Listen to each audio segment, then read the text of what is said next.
നല്ലൊരു സ്പൈസി റൈസിൻ്റെ പ്രിപ്പറേഷനാണ് ഷെയർ ചെയ്യുന്നത്. ഈ സ്പൈസി റൈസ് ഏതൊരു ഡിഷിൻ്റെ കൂടെയും കൂട്ടാവും.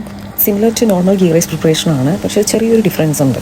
ഒനിയൻ ഫ്രൈ ചെയ്യാൻ വേണ്ടിയിട്ട് ഞാൻ കുറച്ച് ഗീയും ഓയിലും മിക്സ് ചെയ്യുന്നുണ്ട്. As normally dust deep brown colour ആകുമ്പോൾ ഒരു പ്ലേറ്റിലേക്ക് സ്പ്രെഡ് ചെയ്ത് കൂൾ ചെയ്യാൻ വെക്കണം. ഇഫ് സ്പൈസി ഫുഡ് യൂസ് ചെയ്യാൻ റെസിപ്പി ഒരു തവണയെങ്കിലും ട്രൈ ചെയ്ത് നോക്കണം. സെയിം ഓയിലിലേക്ക് കുറച്ച് ഗീ ആഡ് ചെയ്തിട്ടുണ്ട്, പിന്നെ എല്ലാ സ്പൈസസും ഇട്ടു. നിങ്ങൾ വെയിറ്റ് ചെയ്ത കീ ഇൻഗ്രീഡിയൻ്റ് ആണ് ഇപ്പോൾ ആഡ് ചെയ്തത്. It's A mix of chilli, garlic, പച്ചമുളക്, മല്ലിയില. സ്പൈസ് ലെവലിനനുസരിച്ച് പച്ചമുളകിൻ്റെ എണ്ണം കൂട്ടി കൊടുക്കാം. ഞാനിവിടെ ഒരു മുളകാണ് എടുത്തത്. മിക്സ് ഒന്ന് വാടി കഴിഞ്ഞ് 1-2 teaspoons of biryani masala add ചെയ്യാം. ചിക്കൻ ഡിഷിന് വേണ്ടിയിട്ടുള്ള റൈസ് ആണെങ്കിൽ ചിക്കൻ സ്റ്റോക്ക് ക്യൂബ് അല്ലെങ്കിൽ ബ്രോത്ത് ആഡ് ചെയ്യാം. ഞാൻ പ്രോൺസ് ബിരിയാണിക്ക് വേണ്ടിയിട്ടാണ് ഇത് പ്രിപ്പയർ ചെയ്യുന്നത്, അതുകൊണ്ട് ആഡ് ചെയ്യുന്നില്ല. എല്ലാം വാടി കഴിഞ്ഞ് ഹീറ്റ് ഹൈ ഫ്ലെയിമിലേക്ക് അഡ്ജസ്റ്റ് ചെയ്തിട്ട് റൈസ് ആഡ് ചെയ്യാം. ഇതിനിടയിൽ ഉപ്പ് ആഡ് ചെയ്യുന്നുണ്ട്. എന്നിട്ട് കൈ വിടാതെ അടി ചേർത്ത് റൈസ് നന്നായിട്ട് ഡ്രൈ ആവുന്നത് വരെ മിക്സ് ചെയ്യും. 1.5 അളവിലാണ് വെള്ളം എടുക്കുന്നത്. ഉപ്പ് ചെക്ക് ചെയ്തിട്ട് ആഡ് ചെയ്യാം. ഈ സ്റ്റേജിൽ 1 ടീസ്പൂൺ ഗീ ആഡ് ചെയ്യുന്നുണ്ട്. Flame medium to low adjust ചെയ്തിട്ട് ക്ലോസ് ചെയ്യാം. ഇടയ്ക്ക് മിക്സ് ചെയ്ത് കൊടുക്കുന്നുണ്ട്. 10 to 15 മിനിറ്റ്സ് കഴിഞ്ഞിട്ട് ഫ്ലെയിം ഓഫ് ചെയ്ത് സ്റ്റൗ ടോപ്പ് ചെയ്ത് മാറ്റി കൊടുക്കുന്നു. ഗാർണിഷ് ചെയ്യാൻ വേണ്ടിയിട്ട് ഞാൻ ചോപ്ഡ് മല്ലിയിലയും ഫ്രൈഡ് ഓണിയൻസും യൂസ് ചെയ്യുന്നുണ്ട്. നിങ്ങൾക്ക് വേണമെങ്കിൽ നട്ട്സും റൈസൻസും യൂസ് ചെയ്യാം. റൈസും മസാലയും എഗ്ഗും ലെയർ ചെയ്തിട്ട് ഒരു ബൗളിൽ സെറ്റ് ചെയ്ത് ഒരു പ്ലേറ്റിലേക്ക് മാറ്റി കൊടുക്കാം. ട്രൈ ചെയ്തവർ എങ്ങനെയുണ്ടെന്ന് കമന്റ് ചെയ്യുക. Thanks for watching.